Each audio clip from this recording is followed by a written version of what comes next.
Greetings, everyone. Happy Sunday. Thanks for being here, ready to go. And maybe let me know where you're coming in from. It's always fun to have a sense of who's here and where you're from.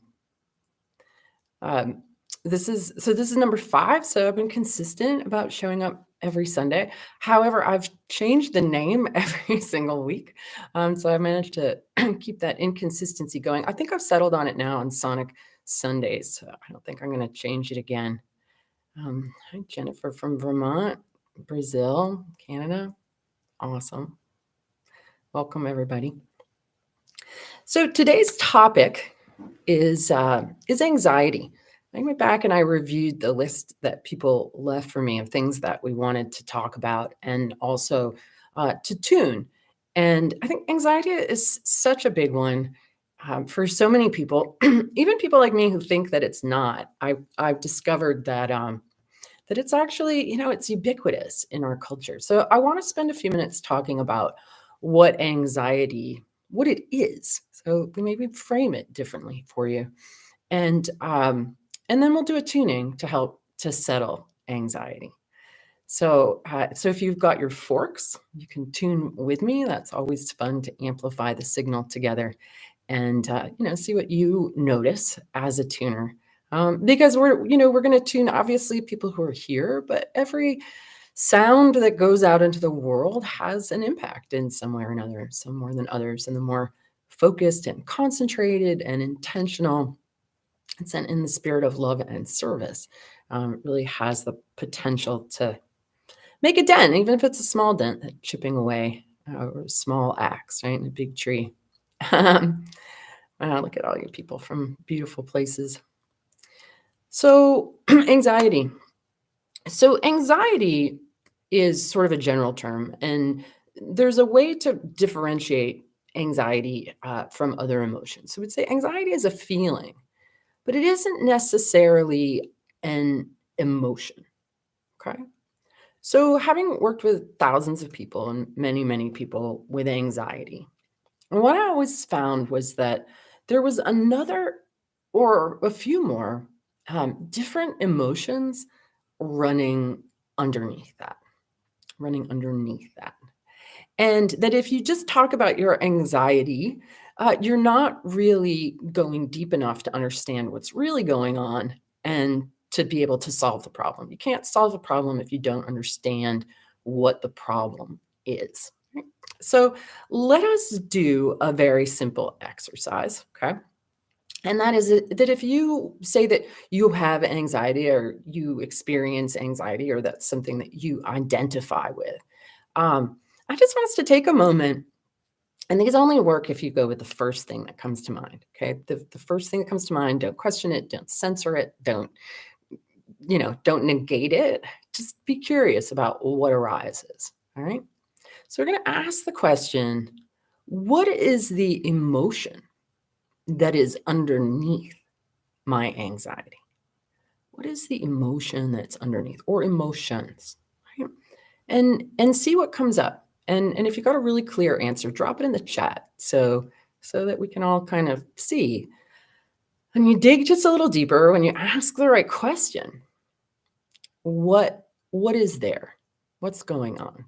Fear, failure, guilt, fear, despair, fear, definitely fear. All right. Well, what are you afraid of? Like, why are you being such a scaredy cat? What are you afraid of? Right? Where did that even come from? And I would volunteer that it's super deep and super old. That it's just a habit. Maybe your dad was scary. Maybe your mom was scary. Maybe you had nuns for teachers and they were terrifying. Maybe your 3rd grade teacher was absolutely terrifying. Right? And then your system just got in the habit of that. So I won't survive this life. Failure. It's interesting that you guys are saying failure. I think that's the dumbest word, honestly. And I know so many people have said this, but this is just so true. There's no such thing as failure. There's just experimenting and outcomes. And with most things, okay, If you just keep on at it, you figure it out. Like, my son Cassidy has this amazing ability to, like, hear any piece of music and pick up any instrument and play it, and I'm like, "How do you do that? It seems like such a miracle." And he's like, "Well, I just play it, and if I play the wrong note, then I try again until I hear the right note." And it isn't like, "Oh, I failed, I played the wrong note." It's like, "Oh, that was wrong. Let me try again." Right? Let me just keep at it. Let me keep at it. And even if you keep at something and it ends up being something that doesn't work out or doesn't come to fruition in the way that you hoped it would, you still learned a ton, right? So I think failure is a word we should just toss out the window. It's a useless concept, honestly, and it's paralyzing. And I think yeah, fear of death. I mean, nobody gets out of here alive. Nobody gets out of here alive. We all die. Uh, and if your fear of death stops you from living, well, that's a waste, right? Failure failed. Yeah, exactly. Um, okay, so fear, right? Okay, so now that you've identified, okay, well, it's anxiety. Well, stop calling it anxiety. Start calling it fear, or start calling it whatever was underneath, right? Because that will give you the opportunity to start to address it. So let's go a little deeper. For those of you that fear came up, all right, and even if it's fear of failure, you can say this. What are you afraid of? What are you afraid of? What comes up? Write it down, share it. What are you afraid of? Pretty complex topic, probably a lot of things. I think one thing that we're really afraid of is being wrong or doing the wrong thing. I just got invited to be a speaker at the Shift Network Science of Healing Summit. And I have to go on and fill out a form like, what's your talk going to be and what's it about? And my talk is going to be about being a citizen scientist, because y'all know that's what I am. and and it's my own like lack of fear of doing things wrong, just understanding like, well, let's try this and we'll see what happens. As long as you're not dealing with explosives and things like that, I think it's okay to be kind of willing to do things wrong, to willing to be an idiot, to willing to be really far outside your comfort zone. Keep going. You sort it out, right? Okay, so being abused again, well, that's something to be afraid of. And fear is useful there, right? There are places, right? Fear is your friend because fear shows you where you need to pay attention, where you need to be careful, right? So if you're afraid of being abused again, then that fear is useful because you're going to be on guard. You got a pattern of being abused. You don't want to do it again. It hurts, right? We're afraid of things that might hurt us. That's a useful fear because that guides our organism to move away from that because that's, potentially injurious to us in some way. Fear of losing your home due to lack of income. Yeah, that's terrifying, right? I got really close to being evicted and losing my car back in 2010. Terrifying. It turned me inside out, backwards, and upside down. That's a valid fear. What is the opposite of fear and how can it be developed? That's a really good question. Well, I don't know that there's an opposite per se, but there's courage, right? So courage is feeling the fear, but but working to solve whatever problem that you're afraid of, right? So I used to be terrified, like throat close up and knees knock and palms sweat and feel like I'm going to throw up to sing in front of people, like so scared, like unreasonably scared, right? And I just kept at it. I kept at it and kept at it and kept at it, and now I can, and I posted a video of me singing not that long ago. I mean, it took 34 years. It did, it took that long. Um, but I got there, right? So sometimes solving our problems and having the courage to do that is a long-term thing. Fear of going completely broke. Have you ever gone completely broke? I have. I've gone completely broke. No credit cards, no safety net, no nothing. Driving an $800 car. Um, I remember at one point I had this $800 Subaru, and this was not that long ago, and this beat up old hemp wallet. And I used to leave my wallet and my keys in the car. I'm like, there's nothing in that wallet, and nobody's going to steal that car. And there's a strange freedom, actually, in that. Um, you might go through that experience of becoming completely broke. And it, made me a better person, made me a humble person, made me learn to differentiate between a want and a need. Right. So even these things that we're really scared of can have really powerful lessons in them. And once we go through them and we discover they're not as bad as we were afraid they would be. Um, yeah, an antidote to fear is acceptance, courage to be the fool, the one who doesn't know. Yeah, I think that's a big one. And I think that the more you have the courage to be the fool, the more you learn, the more you grow, the more you expand. That real fear of being foolish is a tough one. Being old and alone and unhealthy with no money or resources, just lost 11 family members. Oh, wow, Sarah, that's huge. Right? And that's a thing to be scared of. I had a really good girlfriend that was really afraid of that. And, so because she was super afraid of it, she made sure she was really responsible with her money. She made sure that she put energy into cultivating her friendships. Right? A fear isn't necessarily a bad thing because it can guide you to taking effective action. Where fear becomes a problem is when it paralyzes us. And it paralyzes us. And that's when it's a problem. When you can't find the courage, when you can't find the boldness, where you can't find the energy within you, all right, to take action anyway. I've lost teeth over being afraid. Years ago, 2016, the opportunity to rent a house in California and start teaching classes in San Diego came up for me. And I was terrified. It felt like such a big commitment financially, time-wise. I knew I had to do it. But I was so scared that I actually rattled a tooth loose out of my head, right? But I did it anyway. I did it anyway. So this thinking that you're going to grow and take risks without terror even is foolish. Because anytime we expand beyond our comfort zone, fear is going to be there to be like, oh, pay attention. Make sure you're safe. Yeah. Let me come back and see. Confucius say, I've had many fears in my life, most of which never happened. And that's true. Like I was so afraid of losing the car, so afraid of losing the house. It didn't happen. But I know that does happen to people. And then, but we all have our path. Fear of disappointment, fear of disappointing others. Yeah, I think that's a big one. I think that, but we're all human too. So it's going to happen. We're going to feel the whole spectrum of emotions.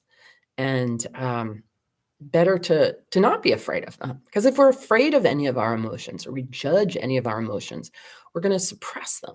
And then they act as guideposts, right? In the Biofield anatomy, the emotions live kind of down the sides. They're sort of like guardrails. I would offer that one of the emotions that actually creates quite a lot of anxiety is guilt, whether we realize it or not. A lot of our busyness or our people pleasing or our accommodating is feeling guilty in some way for who we are, guilty about our authenticity. In fact, I'm doing a class on that on Tuesday night. We're going to go really deep into guilt and shame and see how it affects our minds and our actions and how it can give rise to anxiety.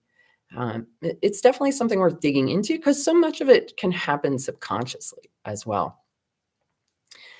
And another thing I want to talk about as far as like what generates this anxiety and how a lot of it is old. If you take a wild animal and you put it in a small room under fluorescent lights and you feed it kibbles and you don't let it go outside and you don't let it run around and you don't let it play and be a natural animal. What's going to happen to that? What's going to happen to that animal? Right? It's not going to be well. And it's going to start to maybe chew on itself or not eat or gorge itself. It's going to start to develop all kinds of neuroses because it has all of this wild flowing energy in it. It's supposed to be part of nature outflowing. And now it's been put in a box. And so all of that flowing energy becomes minced up. It goes from being like a baguette to being like stuffing mix. Well, that happened to all of us as kids. Not all of us. Maybe you were fortunate enough to be homeschooled. But most of us were stuck in a box under fluorescent lights, not allowed to go outside, had all of our natural human energy restricted. We were punished if we wanted to go outside or we acted out. We were told we were wrong. And we were also, quite frankly, fed a lot of nonsense and bullshit and stories that aren't true, which then caused us to not trust our own bullshit meter. Right? So now we don't trust ourselves. We're afraid of doing wrong. We've been conditioned into boxes and we're afraid to step out of that because we're going to be bad. And if you're really wild and wily, and you don't tolerate this and know it's bullshit, then you're told that you're bad and wrong, and then you're drugged. Right? So, this rampant anxiety we have with kids that's going out in the world. So many of them are like, go from this box to this box to this box and perform and do this and that. Is that human? Is that natural? Is that healthy? And then we're stuck into this environment that's complete nonsense. And then we don't do well in it. And then we're told we're the problem and we need a drug. Right. So I would say, even underneath the fear, if you go deeper than that, then what is underneath that is energy. It's life force. And I would say it's even excitement, because kids get excited about stuff. Life is exciting. Ooh, getting the purple popsicle. So I just want to invite you to drop deeper into what's juicy down there, the aliveness that wants to be expressed in a flowing way. Maybe it's creative. A story is coming to mind about this woman that I worked on once, and she was, it was in the guilt and shame zone. And what came up was that when she was like 7, 8, she was in art class at school, and they were drawing and coloring dragons, right? Dragons, mythical creatures. And she decided to put stars on her dragon. And the teacher came over and said, "Dragons don't have stars on them." And she was like, do you think that she had confidence in her inspiration and her creativity after that? Do you think that what it might have been, this beautiful, flowing, inspired creativity, was now afraid and anxious to do something wrong? I'm going to do something wrong. I'm going to be punished. So I'm going to do a tuning. And the tuning, nothing like a purple popsicle, I agree. It's all, here's a comment. I was taught that excitement and anxiety are the same energy. It's all in how you define your experience, right? So I want to invite you to take the word anxiety and toss it out the window too. Just toss it out the window. It's not helpful, because it's not identifying what's going on, and it's not giving you an opportunity to solve the problem unless you want to go take anti-anxiety meds, which will basically just numb you out and stop you from taking effective action with your excitement and your curiosity and your courage. Right? Okay. All right. Well, let's get right to it. So I thought I'd show off today. I have this beautiful leather roll-up that I keep my tuning forks in. And we sell these at the Biofield tuning store. They're super handy, and they fit in the bag or the backpack. You can't get this color combo because it's exclusively mine, but there's all kinds of great colors in there. And for those of you who don't like leather, we also make them out of felt. A beautiful woman here in Vermont makes hand felted ones that are absolutely gorgeous. Super handy for rolling up your tools in. About to get on a plane with your roll up. All right, how exciting. All right, so we're going to start with a 144 today. And because this is a really good fork at like tuning into that energy, right? I love it. So we're just going to start off by tuning into it, feeling it, see what comes up, see what else is there besides excitement, see what else is there, what other fears might be lurking. And all this is a pattern, guys. So, we talk about our nervous system, like, oh, we're going to settle the nervous system. And even I've used that language And I'm not so much anymore. I'm really just talking about the electrical system in its entirety. And if any of you have read The Body Electric by Robert O. Becker, he also wrote a book called Cross Currents. This is like in the 70s and 80s. Robert O. Becker was talking about the body's electrical system. And not a lot of books that followed that talk about the same. It's really not necessarily acknowledged by our Western, medical perspective. But I'd say that the biofield is both the magnetic field that surrounds you, the electric current that runs through you. It is essentially you. You, without this electric current, without this light bubble, are dead. So you are this flowing electrical current that's in you. This is your experience of you. What are the patterns and the rhythms and the tonal qualities of your electrical system? And it's the electrical system that the tuning forks work with. The tuning forks work with the physics principles of resonance and entrainment. So initially, they will resonate with whatever pattern or tonal expression is present. That's how they're diagnostic, if you will. But then they will entrain the body into a more coherent expression. And that almost always means relaxing. So this fear, and then underneath the fear, the excitement and the aliveness, is just a pattern in you that aliveness has become corrupted and turned into stuffing mix. And so we're going to listen down through the stuffing mix, down through the fear, and down into the aliveness, the juiciness, maybe the sexuality, because a lot of just life force is sexy, it's juicy, it's creative, it's vital. The world tends to like suck that out of us and make us ashamed of our own sexuality, sensuality. What is the difference between key coils and scalar fields? That is a topic of a different conversation, but I'll bring it up at some point. I'm compiling a list. So if you want to drop a note in the chat about future topics that you'd like us to talk about, we can do that too. Okay. So close your eyes. Take a moment to just check in with your body. Breathe in and just see how you feel. And if you are feeling, if you have a tendency or a habit towards anxiety, I want you to really identify, where is it in your body? Where do you feel it? Because different people feel it in different places. Some people feel in their heads and their thoughts. Some people feel it in their chest, it's tightness or discomfort. Some people get it in their stomach. Some people goes to their knees, right? Some people, it's like a full body thing. So identify your own particular pattern of that kind of discomfort, and let's just listen for a few minutes.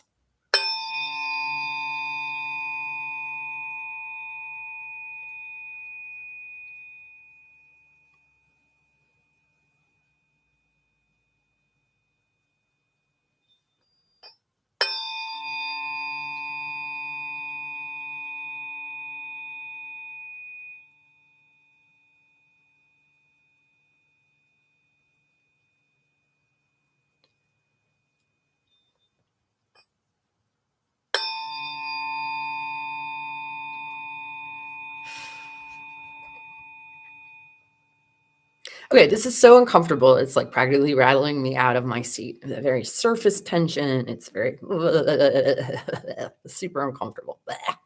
Very uncomfortable feeling. Nobody wants to feel this way. No animal wants to feel that way. No kid wants to feel that way.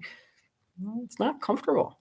I wonder why we want to give me a drug, give me a bottle of scotch, give me a fat joint, give me a carb mountain to settle this down. Let me go spend a lot of money on boots. That'll make me feel better, right? A lot of things that we do to try to get over that discomfort because it's super uncomfortable. So let's just keep listening.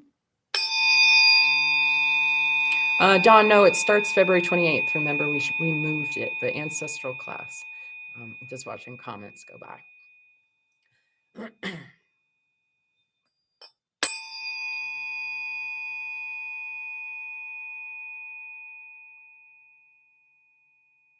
All right, so just keep listening to the fork and just notice. You don't have to intend anything, you don't have to try anything. I just want you to listen, pay close attention, and let your body listen and hear. Right? And I say this a lot. It's like holding up a mirror, and all of a sudden your electrical system goes, "Oh wow, yikes! Let me fix that." Right? I just ate an everything bagel. I've got poppy seeds in my teeth. I'm going to fix that. It's the exact same impulse to just self correct, to groom. We want to be groomed. Why do animals lick themselves, right? Their natural instinct as an animal to groom ourselves.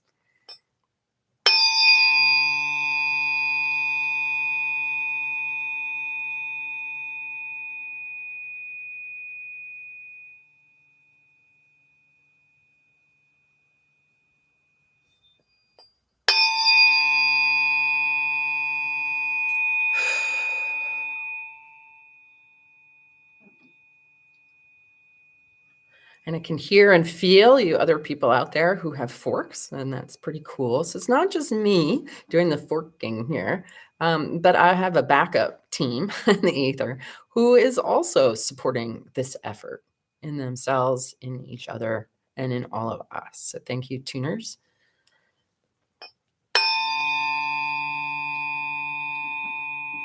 Uh, So you might find, like I am, that my body is wanting to move and start to. It's just kind of a natural. I almost feel like I'm a washing machine, on the agitation cycle. I'm kind of agitating out those particles of stuff we don't want coming up the works. You might stretch or yawn, right? And so in this strike, we went from this, and now we're coming into this more of an aliveness, more of a light from within starting to come to the surface. And that's what we do in tuning. We settle down these surface inputs that made us run the wrong way, and then we amplify what's harmonious and beautiful and genius and gifted that's underneath. Bring up your true signal. You're improving the signal to noise ratio in your body's electrical system. It's a bad strike.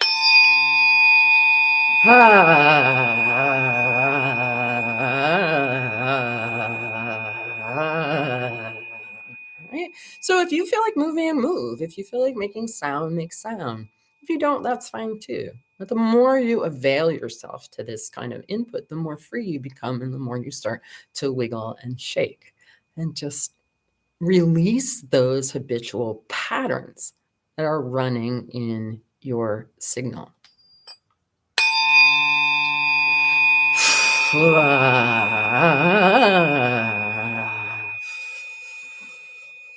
Right. And what is this doing but kind of like liberating the inner child who, when I work on kids, they stretch and they moan and they make sound and they really express themselves. And very often adults that just lie there like corpses. Like, how sad. Don't be a corpse. Right? Come to life. Don't let your fear of death or fear of living or fear of your power, any of this stuff, like stop you from being ah, ah. Okay, so this is an aliveness coming in, but it's also got this of judgment, right? Our own judgment, our own fear of judgment, our own harshing on ourselves or holding ourselves back. So in this next strike, we're just gonna blast that out. Not not often useful.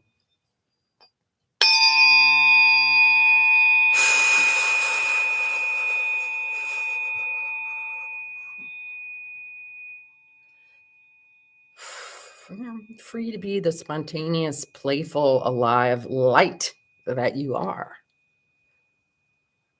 And as we open up space, we make room for courage to come in more strongly. No room for courage in a tightly knit, fearful pattern. But as we start to open up that pattern and loosen it, then the light of courage can come in.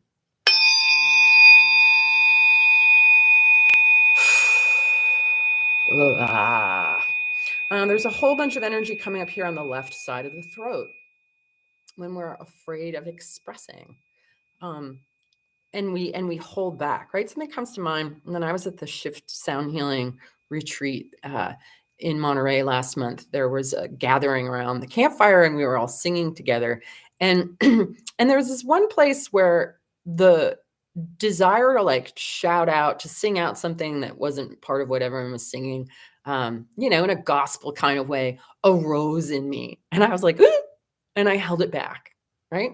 And I try so hard to not hold things back, but I did, and still not fully into the comfort zone and singing in front of people, really, really getting there. But when these impulses to express ourselves arise in some way and we clamp down on them, they pile up here on the left side of the throat. So, a big part of courage and a big part of overcoming fear has to do with our ability to trust ourselves and our own expression. So, I am using the unweighted 144, yes. We're going to just clean out and blast out all the stuff in the throat and just invite the throat to be more free and playful. Like a well-adjusted 4-year-old, 5-year-old. There's a real spontaneous aliveness there. Ugh, ow. Maybe make some sound. Boy, this really hurts. Maybe some of you have neck pain. You can even go down into the shoulder.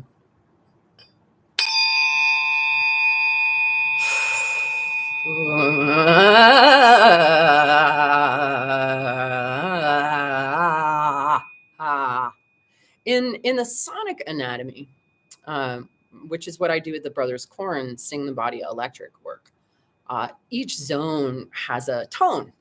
And we came up with the 12 tones of the sonic anatomy, and there's like 25 demitones, random sounds that resonate in different parts of our body. And so I'm going to give you a freebie right here. But we have a workshop coming up February 11th and 12th. You can register at singthebodyelectric.com. You can learn all the tones, but let's just do the tones for the throat.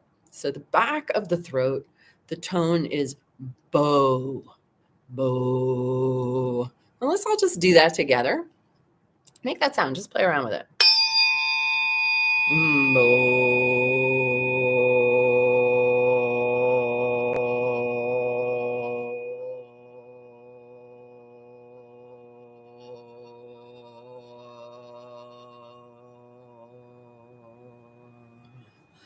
And you imagine that sound is like going out the back of your throat. This really massages the thyroid. Boo. You hang out in the car, in the shower. Boo. And then the front of the throat is ha. Ha. So let's make the tone of ha together. Ha.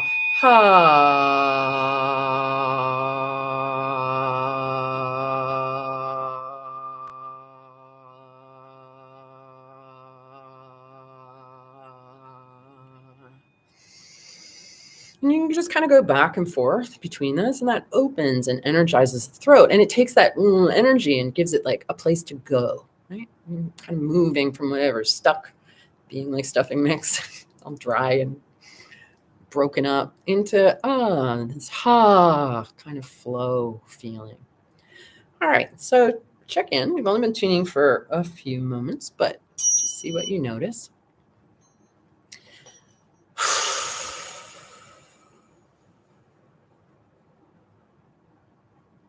Okay, so what I'm feeling is a knot over the heart. The back of the heart, inside the left shoulder blade, is very often a place where people get pretty knotted up, and that is in the Biofield anatomy.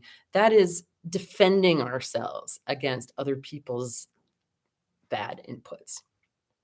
Well, if you grew up in a home where there was somebody who was abusive or critical, or you're always being picked on or teased or tickled, or any of those kind of like sorts of things, there's very often armoring in there and a pattern of fear and self-protection.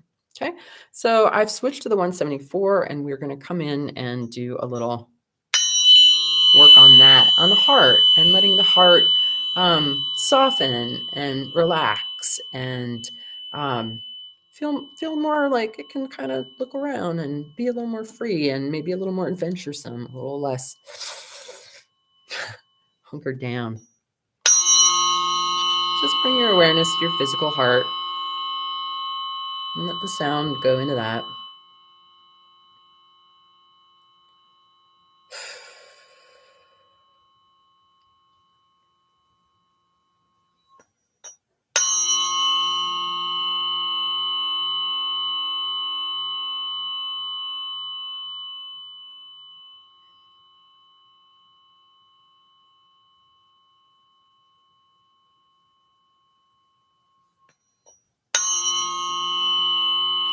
heavy.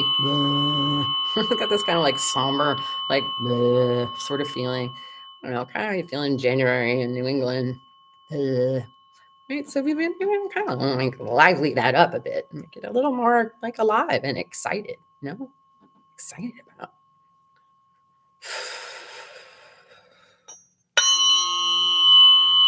There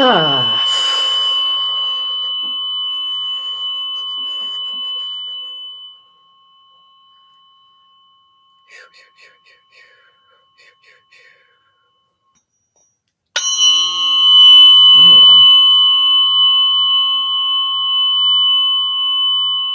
Yeah. You feel how that's lighting up and you're like almost getting bigger in the chest, right? Kind of putting it's like a submarine putting up its periscope, kind of, oh, okay. Yeah. And in a full kind of 360-degree illuminated kind of way. I was going to try to just stick to a half an hour today, but that's not working. So we're just going to keep going. All right, now I'm switching the 528. And going right into the sexuality, kind of an interesting feeling there. But this is like our aliveness, our kundalini, our life force energy, our, our vital force that has been, so many people push it down. So many people push it down out their feet. Okay.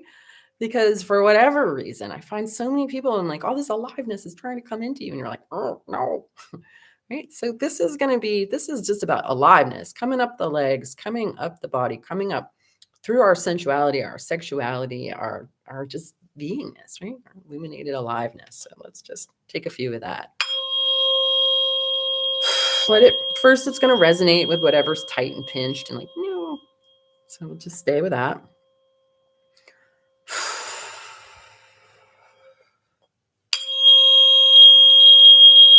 And really feel about like opening your ankles, your feet, your ankles as a portal, your lower legs. Like bring your awareness down there and light it up and open it up just with awareness and let the sound really help. Unblock the feet, the ankles, the knees, the hips so that this can make it to the base of the spine. Come up. Yeah, good job.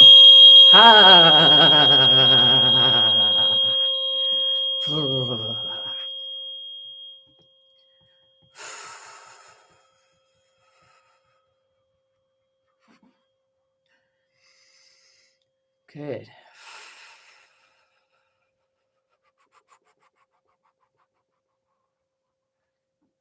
Nice.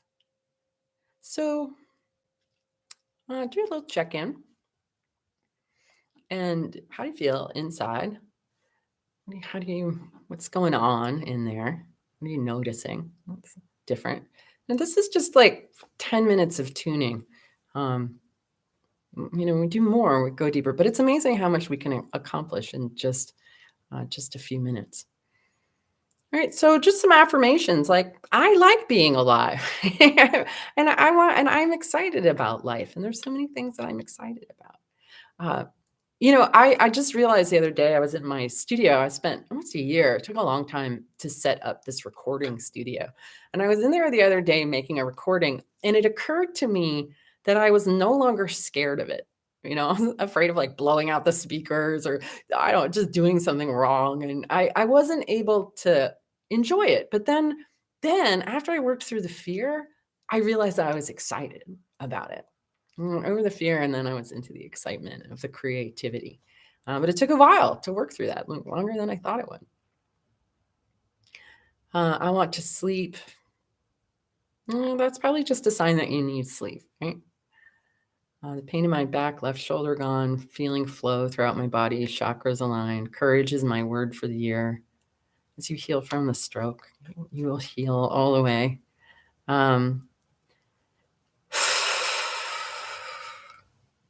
Good. So, boy, this time goes by so fast, and I part of me wants to stay and hang out. Oftentimes I feel like I could just sit here with you guys for hours. But we do have the opportunity to hang out for hours on Tuesday night at the guilt and shame class, and we have an opportunity to hang out for 8 hours together with the brothers Corin doing the Sing the Body Electric. And, you know, even if you're not a singer or you don't think you want to sing or whatever, it gets you embodied, empowered. It changes your speaking voice. It it just makes you have more fun. We do this exercise in that program where we have everybody sing happy birthday to themselves at the beginning, and then we go through like 8 hours of all these different exercises, but we don't sing at all. We don't sing at all. We just make all these sounds from our body. And then at the end we sing happy birthday again. And you know what's different? People enjoy singing it. They play with it. They get really demonstrative and expressive, and that's fun, right? And it's good for your body, good for your breathing. So I'm a big fan of sound, as in case you didn't know. Um, so when people watch the replay, will they be able to see comments? Yeah, it doesn't happen right away, but it definitely pops up. Is humming good for self-healing? Of course it is. Yeah. Whistling, humming. Better than like walking around thinking stupid self-destructive thoughts, right? Which we've been programmed to do. Better off singing or humming or whistling. Yeah. Great. Okay. So I just have a little ask here. If you made it this far, maybe like the video. And I'm going to be teaching a class in Jamaica. We're going to be training Jamaicans at the GC Foster College of Physical Education and Sport how to do biofield tuning so they can go out and work with Jamaican athletes. We have a massive shortfall in our budget between what they can afford and what biofield tuning costs. So I dropped a link in the comments. If anybody, you know, if you're grateful for these tunings and conversations and you want to show support, help me to help Jamaicans to learn biofield tuning. If you'd like to make a donation, hopefully that PayPal link will work. Because I'm going to do it no matter what. We're just going to go forward and trust the money's going to come. So I need your help to make that happen. Great. All right. Thank you all so much for showing up. Remember to not use the word anxiety, to study what courage might feel like for you, to get some forks if you don't have any already, because even just sitting with forks, you know, the sonic slider alone, just hanging out with it can help to reduce anxiety. And or maybe go see a tuner. You know, we did a study where we had 15 people receive 3 biofield tuning sessions at a distance, and they all no longer had clinical anxiety because their vibrations got smoothed out. So it's possible. And then that energy drops out of da, da, da, da, da, da, da, and into then it becomes creative. And who knows what amazing things you are yet to create. All right. Thank you, everybody. I'll see some of you on Tuesday, some of you in a few weeks, and I'll be back here next Sunday. Once again, we don't have a topic yet, so hit me with what you're interested in. All right, everybody, be well.